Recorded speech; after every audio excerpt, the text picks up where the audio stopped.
신약성경 사도행전 25장 말씀입니다. 사도행전 25장 1절부터 12절까지 말씀입니다. 사도행전 25장 1절부터 12절까지입니다. 우리 한 절씩 교독합니다. 사도행전 25장 1절부터 12절 우리 한 절씩 교독합니다. 베스도가 부임한 지 3일 후에 가이사랴에서 예루살렘으로 올라가니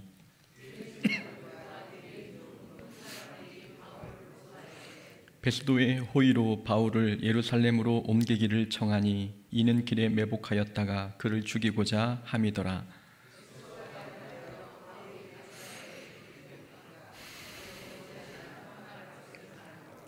또 이르되 너희 중 유력한 자들은 나와 함께 내려가서 그 사람에게 만일 옳지 아니한 일이 있거든 고발하라 하니라.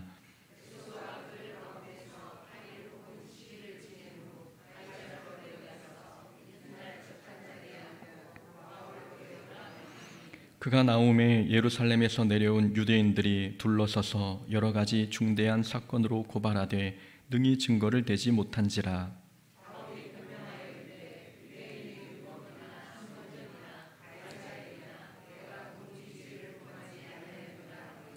베스도가 유대인의 마음을 얻고자 하여 바울더러 묻되 내가 예루살렘에 올라가서 이 사건에 대하여 내 앞에서 신문을 받으려느냐.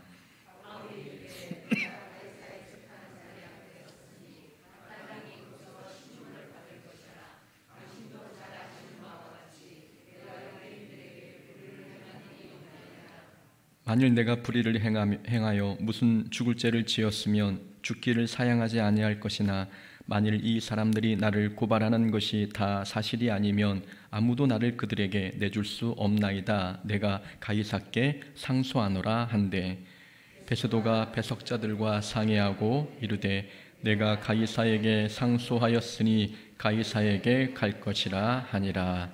아멘. 오늘 사도행전 25장 1절부터 12절까지 말씀 통해서 바울의 로마행은 실패하지 않습니다 라는 제목으로 말씀 함께 나눕니다. 오늘 본문은 바울이 베스도 총독 앞에서 신문을 받는 장면입니다.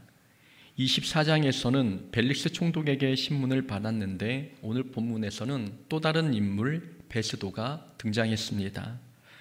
오늘 본문의 사건이 있기 전의 상황을 먼저 한번 정리해 보겠습니다. 바울이 3차 전도 여행을 마치고 예루살렘에 돌아왔습니다. 바울은 예루살렘에 도착하기 전부터 자신이 예루살렘에서 결박당할 것을 알고 있었습니다. 성령 하나님께서 미리 바울에게 고난당할 것을 예고하셨기 때문이지요. 다른 성도들이 바울의 예루살렘 행을 말렸지만 바울은 주 예수께 받은 사명을 마치기 전까지는 자기의 생명을 귀하게 여기지 않겠다는 각오로 예루살렘으로 왔습니다. 예루살렘에 도착한 바울은 교회의 리더 야고보의 권면으로 정결 예식을 치렀습니다. 그렇게 한 이유는 유대인들이 바울에 대해서 오해하고 있었기 때문입니다. 유대인들은 바울이 이방인을 전도하면서 모세를 배반했고 율법을 필요 없는 것으로 가르쳤다고 오해했습니다. 바울은 그런 오해를 풀기 위해 야고보의 권면대로 정결 예식을 치러 자신이 율법을 존중하고 있음을 보여주었습니다. 그러나 에베소에서 온 유대인들이 바울을 모함했습니다. 바울이 잘못된 가르침을 전했다는 것, 그리고 이방인을 성전에 데리고 들어가 성전을 더럽혔다는 것, 에베소에서 온 유대인들은 이 두 가지 거짓말로 바울을 모함해 사람들로 하여금 바울을 붙잡게 했습니다. 유대인들은 바울을 붙잡아 돌로 치기 위해 성 밖으로 끌고 갔습니다. 그러나 하나님의 극적인 섭리로 천부장 루시아가 등장해 바울은 목숨을 건질 수 있었습니다. 천부장 루시아는 처음에는 바울을 사내들인 공회에서 증언하도록 했습니다. 그리고 나중에는 바울을 암살하려는 40인의 유대인 자객을 피해 바울을 벨릭스 총독이 있는 가이사랴로 이송했습니다. 가이사랴는 로마 총독부가 있는 곳이었습니다. 예루살렘에서 서북쪽으로 약 104km 떨어진 거리에 있었지요. 천부장은 바울이 유대 총독 벨릭스에게 재판을 받도록 가이사랴로 보냈습니다. 유대인들은 변호사까지 대동해 바울을 고발했지만 벨릭스가 볼 때 바울에게는 죄가 없었습니다. 그러면 바울을 풀어줘야 했는데 벨릭스는 바울에게 뇌물을 받고 싶은 마음에 2년 동안 옥에 가두어 두었습니다. 2년 동안 바울이 옥에 갇혔을 때 유대 총독이 벨릭스에서 베스도로 바뀌었습니다. 오늘 본문 1절에 베스도가 부임한 지 3일 후라는 내용이 나옵니다. 유대에 새로운 총독이 임명된 것입니다. 유대 총독이 바뀐 이유는 벨릭스가 유대인 학살 혐의로 로마에 소환되었기 때문입니다. 유대 땅에 헬라인과 유대인 사이에 분쟁이 있었습니다. 이때 벨릭스 총독은 일방적으로 헬라인 편을 들었고 그로 인해 많은 유대인이 재산과 목숨을 잃었습니다. 이에 격분한 유대인들이 로마에 강력하게 항의했고 로마가 유대인의 항의를 받아들여 벨릭스를 소환하고 새 총독 베스도를 임명했습니다. 조금 더 설명해 드리면은 13절에서는 아그리빠 왕이 나옵니다. 정확한 명칭은 헤롯 아그리빠 2세입니다. 13절 이하에서는 새로 부임한 베스도 총독이 아그리빠 왕에게 바울의 사건을 의논하는 장면이 나옵니다. 그렇다면 이 헤롯 아그리빠는 누구일까요? 당시 로마의 지배하에 있던 이스라엘 땅은 여러 개로 분할되어 각기 다른 사람들이 통치하고 있었습니다. 베스도가 다스렸던 곳은 예루살렘이 있는 유대 지역이었습니다. 그리고 헤롯 아그리빠는 갈릴리 바다 동쪽 편을 통치하도록 로마로부터 임명받은 분봉 왕이었습니다. 베스도가 새로 부임하자 유대인들은 다시 바울을 고소하기 시작했습니다. 유대인들은 유대 상황과 사정을 잘 모르는 총독이 부임했으니 이때가 바울을 죽일 수 있는 절호의 기회라고 생각했습니다. 그래서 유대인들은 3절에서 가이사랴에 구금된 바울을 예루살렘으로 옮겨와 달라고 부탁했습니다. 이전에 천부장 루시아가 바울을 벨릭스에게 재판받게 하려고 가이사로 이동했던 적이 있지 않습니까? 그래서 유대인들은 바울을 다시 예루살렘으로 보내와서 사내들인 공의회에서 재판을 받게 해달라고 새로 임명된 베스도에게 부탁한 것입니다. 이런 부탁을 한 이유는 3절 하반절에 나와 있듯이 유대인들이 길에 매복해 있다가 바울이 예루살렘으로 이송해 올 때 그때 바울을 죽이기 위함이었습니다. 이전에도 40명의 자객들이 바울을 죽이려 했던 적이 있었지요. 그러나 이번에는 사내들인 공의회 사람들이 직접 바울을 죽이려고 계획을 세웠습니다. 그러나 베스도는 자기도 이제 곧 가이사랴로 돌아갈 것이니 고발할 일이 있으면 너희들이 가이사랴로 와서 고발하라고 이야기하게 됩니다. 베스도가 가이사랴에 도착했습니다. 이때 바울의 재판이 다시 진행되었습니다. 바울은 이전 총독 벨릭스 앞에서 자기의 무죄를 주장한 적이 있었지요.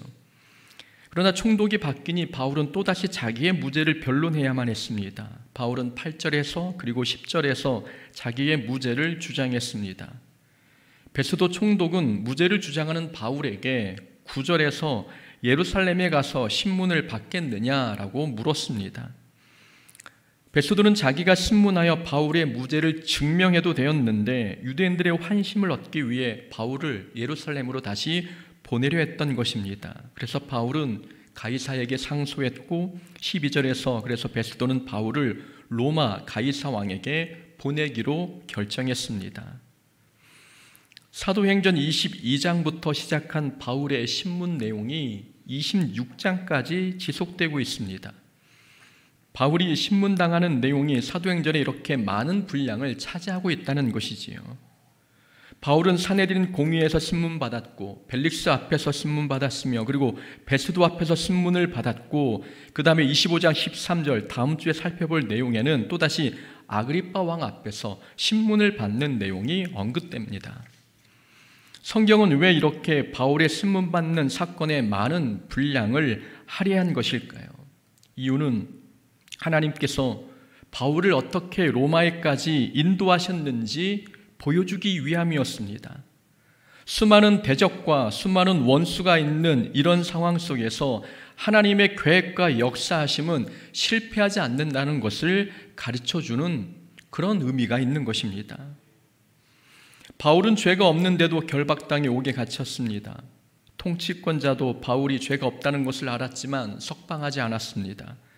바울 주변에는 바울 편이 아무도 없었습니다. 공의와 정의도 바울 편이 아니었고 권력을 쥐고 있는 사람들은 바울에게 뇌물이나 기대했으며 유대인의 환심을 얻기 위해 바울에게 불리한 재판을 진행했습니다. 바울이 무죄를 주장했지만 듣는 사람들은 없었습니다. 바울을 암살하려는 유대인의 무서운 계획은 아직도 진행 중이었습니다.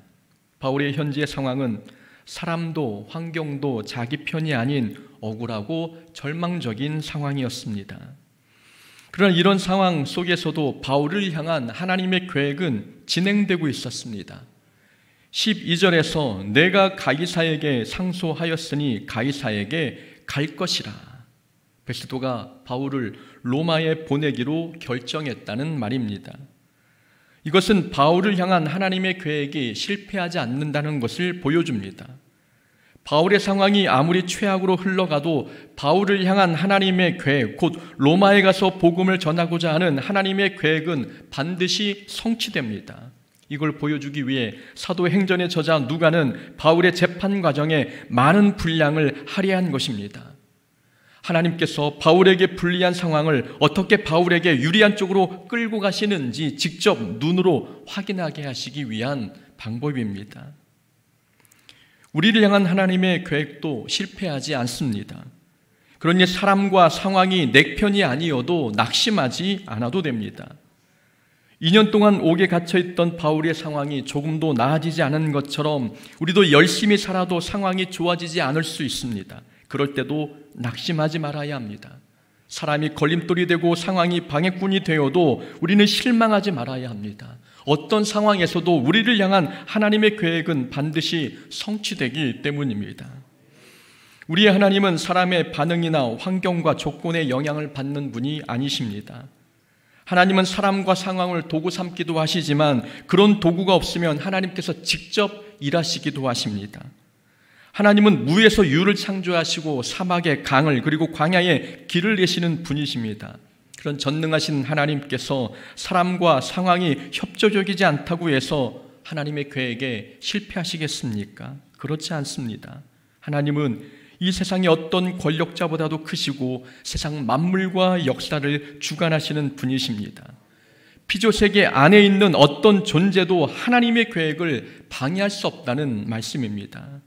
그러니 모든 상황이 좋지 않게 흘러가도 우리는 낙심하지 말아야 합니다. 하나님께서는 불리한 상황에서도 우리를 향한 하나님의 계획을 반드시 이루실 것이기 때문입니다. 그렇다면 하나님의 계획은 실패하지 않음을 믿는다면, 하나님의 계획에 실패하지 않음을 믿는다면 그 사실이 우리에게 주는 변화는 무엇일까요? 하나님은 실패하지 않는 분임을 믿는 그 믿음이 우리에게 어떤 유익을 주는 것일까요? 세 가지만 간단하게 살펴보겠습니다. 첫 번째로 하나님의 계획이 실패하지 않음을 믿는 사람은 담대해집니다. 하나님의 계획이 실패하지 않음을 믿을 때 가장 먼저 나타나는 특징은 담대함입니다. 바울은 베스도 앞에서 말하기를 만약 자신이 불의를 행했다면 죽기를 사양하지 않을 것이라고 대답했습니다. 베스도 앞에서뿐만 아니라 이전 총독 벨릭스 앞에서도 바울은 앞으로 올 심판을 선포했습니다. 바울은 옥에 갇혀 자기가 심판을 기다리는 상황이었지만 총독 앞에서 하나님의 심판을 담대하게 외친 것입니다. 생사여탈권을 쥐고 있는 사람 앞에서 바울은 두려워하지 않았습니다. 바울은 유대인들이 사람을 매수해 자기를 죽이려 해도 걱정하지 않았습니다. 전능하신 하나님께서 이 모든 상황을 도구 삼아 하나님의 계획을 이루실 것을 믿었기 때문입니다. 하나님의 계획이 실패하지 않음을 믿는 사람은 언제나 담대합니다. 담대함을 구체적으로 표현하면 사람을 두려워하지 않는 마음입니다. 우리는 지난 수요일에 벨릭스 총독이 바울을 자주 불러 복음을 들었다는 내용을 살펴보았습니다. 이전 총독 벨릭스가 바울을 자주 부른 이유는 그가 복음에 관심이 있었기 때문이 아닙니다. 벨릭스는 뇌물을 좋아하는 사람이라 바울에게 돈을 받을 수 있을까 하는 기대감 때문에 바울을 자주 불러 대화했던 것입니다. 만약 바울이 두려움에 사로잡혀 있었다면 뇌물을 좋아하는 벨루스에게 돈을 써서라도 석방을 추구하려 하지 않았겠습니까? 그러나 바울은 결과를 이미 알고 있었습니다. 상황이 최악으로 흘러가도 바울은 자신이 로마에 가서 복음을 전할 것을 믿고 있었습니다. 하나님의 계획은 반드시 성취된다는 것을 믿고 있었기에 비굴하게 석방을 위해 뇌물을 주려고 하지 않았습니다. 사람을 두려워하지 않은 이 마음은 하나님의 계획이 반드시 성취된다는 것을 믿는 믿음에서 나온 결과입니다. 이렇게 하나님은 실패하지 않는다는 것을 믿는 사람, 하나님은 절대로 실패하는 분이 아님을 믿는 사람은 사람을 두려워하지 않습니다. 사람은 하나님의 계획을 막을 수 있는 존재가 아닙니다. 벨릭스, 베스도 모두 세상 권력을 쥐고 있었지만 바울을 향한 하나님의 계획을 막지 못했습니다. 오히려 벨릭스와 베스도는 하나님의 계획을 성취하는 일에 꼭두가시 역할을 했을 뿐입니다. 그래서 믿음의 사람은 사람들을 두려워하지 않습니다. 반면 베스도나 벨릭스는 사람을 두려워했습니다. 벨릭스는 유대인이 두려워서 바울이 죄가 없음을 알았음에도 석방하지 않았습니다. 베스도도 9절에서 유대인들의 마음을 얻고자 바울을 예루살렘으로 데리고 가 신문하려고 했습니다. 바울을 예루살렘으로 이송하면 매복해 있던 유대인들이 바울을 죽일 수 있었는데도 말입니다. 벨릭스와 베스도는 사람을 두려워하니 올바른 판단을 하지 못했습니다. 사람이 두려우면 옳은 일보다 사람들이 좋아하는 일을 하게 됩니다. 그러다 보면 무엇이 옳고 그른지 판단할 수 있는 판단력을 잃어버리게 됩니다. 그래서 담대하지 않는 사람은 옳은 길을 가기가 어렵습니다. 하나님께서도 여호수아에게 말씀하시기를 오직 강하고 극히 담대하여 나의 종 모세가 내게 명령한 그 율법을 다 지켜 행하고 우로나 좌로나 치우치지 말라라고 말씀하셨습니다. 담대해야 인생길에서 좌로나 우로나 치우치지 않는다는 말씀입니다. 다시 말하면 담대하지 않으면 옳은 길을 가기 어렵다는 뜻이 이 말씀에 담겨 있는 것입니다. 하나님의 계획은 반드시 성취된다는 것을 믿는 사람들, 이런 사람들은 모든 사람과 모든 상황 앞에서 담대해집니다. 두 번째로 하나님의 계획이 성취됨을 믿는다면 기도 내용이 달라집니다. 바울은 오랜 세월 옥에 갇혀 있었지만 자기를 구원해 달라고 하나님께 기도하지 않았습니다. 바울의 목표는 석방이 아니었기 때문입니다. 바울은 총독에게 가이사에게 상소하겠다는 내용을 반복적으로 이야기했습니다. 가이사에게 상소한다는 바울의 말은 바울이 석방을 위해 재판을 받겠다는 뜻이 아니었습니다. 로마에 가서 복음을 전하겠다는 뜻이 가이사에게 상소하겠다는 말 속에 담겨 있는 진짜 의미였습니다.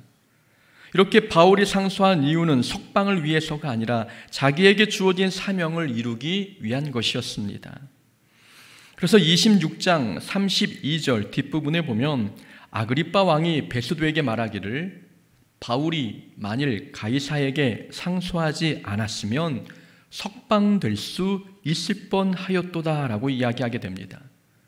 바울의 변론을 다 들은 후 아그리빠 왕이 내린 결론이었습니다. 바울은 죄가 없으니 상소하지 않았다면 지금 바로 석방될 수 있었다는 것이지요. 바울도 이 사실을 알고 있었습니다.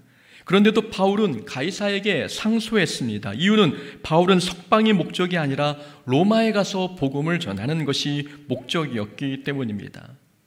그렇다면 바울의 기도 내용이 어떠했을까요? 본문에 바울의 기도 내용은 나오지 않지만 우리는 충분히 바울이 무엇을 위해 기도했을지 짐작해 볼 수 있습니다. 바울이 하나님 나를 감옥에서 건져주소서라고 기도했을까요? 말씀드린 것처럼 바울의 목표는 석방이 아니었습니다. 로마에 가서 복음을 전하는 것이 목적이었습니다. 그렇다면 바울은 기도하기를 하나님 나를 건져주소서라는 기도보다는 하나님 이런 상황에서도 나를 사용하여 주옵소서라고 기도하지 않았겠습니까? 하나님의 계획을 믿는 사람은 개인의 안전을 위해 기도하는 게 아니라 하나님의 비전, 하나님의 꿈, 하나님의 계획에 자신이 쓰임받게 해달라고 기도하게 되는 것입니다. 하나님의 계획에 실패하지 않음을 믿는 사람은 석방이나 투옥도 모두 하나님의 계획 속에서 진행된다는 것을 믿습니다. 그래서 자신의 투옥이 하나님의 실패라고도 생각하지 않고 자신이 석방되는 것도 무조건 하나님의 뜻이라고도 생각하지 않습니다.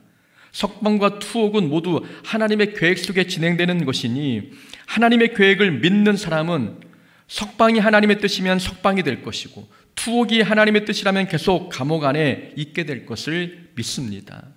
이걸 믿는 바울이 자신이 감옥에 있다고 해서 무조건 자기를 꺼내달라고, 자기를 건져달라고 기도했겠습니까? 바울은 빌립보 감옥에 갇혔을 때에도 자기를 건져달라고 기도하지 않았습니다. 오히려 간수에게 복음을 전해 간수와 그의 가족을 구원시켰습니다. 바울은 자기의 안전을 위한 것보다 자신이 하나님의 뜻을 이루는 일에 관심이 컸고 그래서 하나님의 귀한 사명을 감당하는 일에 쓰임받는 것이 바울에게는 가장 큰 기도 제목이었습니다. 그래서 모르긴 몰라도 바울은 오늘 본문 감옥 안에서 바울은 자기는 하나님의 일을 하는데 사용해달라고, 자기를 하나님의 일꾼 되는데 도구 삼아달라고 기도했을 것입니다. 케네스 베라는 선교사님이 계십니다. 케네스 배씨였던 것으로 이제 보이는 거죠. 한국계 미국인인데 잊지 않았다라는 책의 저자이기도 합니다. 케네스 배 목사님은 2012년 11월에 북한에 가서 복음을 전하다가 당국에 체포되어 징역 15년을 선고받았습니다. 다행히 735일간만 억류되어 있다가 2014년 11월에 풀려나 미국에 돌아간 상태입니다. 케네스 배 목사님이 감옥에 갇혔을 때 처음에는 자신을 감옥에서 꺼내달라고 하나님께 기도했습니다. 처음에는 자기를 건져내달라고 기도했지만 나중에는 기도가 변해서 자기를 사용해달라고 기도했습니다. 기도 내용이 바뀐 것입니다. 이런 기도는 하나님의 계획이 실패하지 않음을 믿을 때 나옵니다. 하나님의 계획의 완전성과 완벽함을 믿는 사람은 자신이 감옥에 갇힌 사건에도 하나님의 숨겨진 뜻이 있음을 믿게 됩니다. 그래서 그 계획을 위해 자기를 사용해달라고 기도하게 되는 것이지요. 지금 나의 상황이 하나님의 계획 중의 일부라면 나를 건져주소서라는 기도는 의미가 없습니다. 자신의 투옥이 하나님의 계획의 일부라면 우리가 아무리 건져달라고 때를 쓰고 기도해도 응답되지 않습니다. 그럴 때는 나를 사용해달라고 하나님께 기도해야 합니다.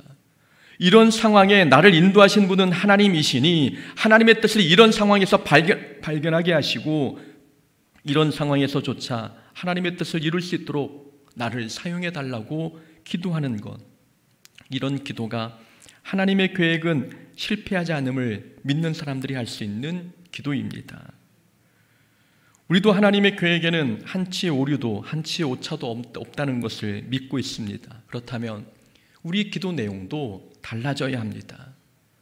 힘들면 힘들지 않게 해달라고 기도하는 것, 배고프면 먹을 것을 달라고 기도하고 추우면 옷을 달라고, 돈 없으면 돈을 달라는 이런 기도는 눈에 보이는 현상만 보고 기도하는 일차원적인 기도입니다. 우리를 이런 상황에 놓이게 하신 분은 하나님이십니다. 힘들든 어렵든 고난을 겪든 이런 상황에 놓이게 하신 분은 우리의 하나님이십니다. 하나님께서 실수하셔서 우리를 이런 상황에 놓이게 하신 것이 아니라 하나님의 계획의 일부이기 때문에 우리를 이런 어려운 상황에 두신 것입니다. 그렇다면 이런 상황에서 우리가 해야 할 기도는 무조건 이 어려움에서 벗어나게 해달라는 기도보다는 이런 상황에서조차 내가 하나님의 도구가 되어 하나님께 쓰임받는 일꾼이 되게 해달라고 기도할 수 있는 이런 기도를 해야 하는 것입니다. 세 번째로 하나님의 계획이 성취된다는 것을 믿는 사람은 남과 자신을 비교하지 않습니다. 바울은 죄가 없는데도 지금 2년 동안 옥에 갇혀 있습니다. 하나님께서 전능하시다면 바울의 억울함을 풀어주시고 빨리 옥에서 건져주시면 좋지 않겠습니까? 그러나 바울은 로마에 갈 때까지 죄수의 신분이었습니다. 그러나 사도행전 12장에 보면 베드로가 옥에 갇혔다가 천사의 도움으로 풀려난 사건이 나옵니다. 사도행전 5장에서도 예수님의 제자들이 옥에 갇혔지만 주의 사자가 옥문을 열고 제자들을 모두 꺼내준 장면이 나옵니다. 다른 사람들은 옥에 갇혔을 때 하나님께서 풀어주셨는데 오늘 본문의 바울은 하나님께서 풀어주지 않고 계십니다. 어떻게 보면 비교될 수 있는 상황입니다. 모두가 비슷한 고난을 당했는데 저 사람은 고난에서 쉽게 벗어나고 나는 여전히 고난 속에 갇혀 있는 것 같은 이런 생각이 들 때 저 사람과 내가 비교가 됩니다. 그러나 하나님의 계획은 실패하지 않음을 믿는 사람은 자신을 다른 사람과 비교하지 않습니다. 하나님께서 저 사람을 고난에서 건져주셨다면 그게 하나님의 계획이기 때문이고 나를 고난에 여전히 놔두신다면 그것 또한 하나님의 계획의 일부분임을 믿기 때문입니다. 하나님께서 실패하셔서 실수하셔서 나를 고난 속에 그대로 남겨두신 게 아닙니다. 하나님께서 나를 다른 사람과 차별하셔서 나만 다른 사람과 다르게 대우하신 게 결코 아닙니다. 각자의 사명이 다르고 하나님의 계획이 사람마다 다르기에 같은 고난에 처했어도 다른 결과를 얻게 하신 것입니다. 계속 말씀드리지만 바울이 죄수의 신분으로 남아있는 이유는 그게 바울에게 가장 안전했기 때문입니다. 죄수의 신분으로 남아있어야 군인들의 보호를 받으며 로마에 갈 수 있었기 때문입니다. 바울의 투옥은 하나님께서 바울을 위해 가장 좋은 방법으로 일하신 결과입니다. 그러니 다른 사람과 내가 같은 상황에서 다른 결과를 얻었다고 해서 비교식 때문에 낙심할 필요가 없습니다. 나를 향한 하나님의 계획은 반드시 성취될 것이기 때문입니다. 우리는 모두 우리를 향한 하나님의 계획이 성취되기를 바랍니다. 그런 하나님의 계획이 성취되기를 바라면서도 사람들은 자기를 향한 하나님의 계획은 늘 좋은 것과 관련된 것으로 착각합니다. 십자가를 지는 것이 우리를 향한 하나님의 계획일 수도 있는데 우리는 늘 복된 길로 가는 것만이 우리를 향한 하나님의 계획이라고 생각합니다. 그래서 사람들은 고난이 지속되면 또 억울하게 고통을 당하면 낙심하고 불평합니다. 고난이나 억울한 일을 당하는 것은 하나님의 계획이 아니라고 생각하기 때문입니다. 그런데 요셉을 향한 하나님의 계획은 노예로 팔려 애굽에 가는 것이었습니다. 이스라엘 백성은 40년 동안 광야 생활하는 것이 하나님의 계획이었으며 바울은 오늘 본문 내용처럼 죄수의 신분으로 로마에 가는 것이 하나님의 계획이었습니다. 이렇게 우리를 향한 하나님의 계획은 우리가 기대했던 모습과는 다를 수도 있습니다. 그러나 하나님께서는 우리가 어떤 환난을 당해도 환난을 통해 하나님의 계획을 이루어내십니다. 하나님은 실수하는 분이 아니시기에 우리가 당한 고난 때문에 우리를 실패하게 하지 않으십니다. 그러니 우리 삶에 고난이 찾아와도 우리는 담대해야 합니다. 고난 속에서 우리를 사용해 달라고 하나님께 기도해야 되는 것이고 다른 사람의 처지와 비교하지 말고 나를 향한 하나님의 계획이 반드시 성취됨을 믿고 가장 좋은 방법으로 나를 위해 일하실 하나님만 바라보며 나아가는 하나님의 자녀가 되어야 합니다.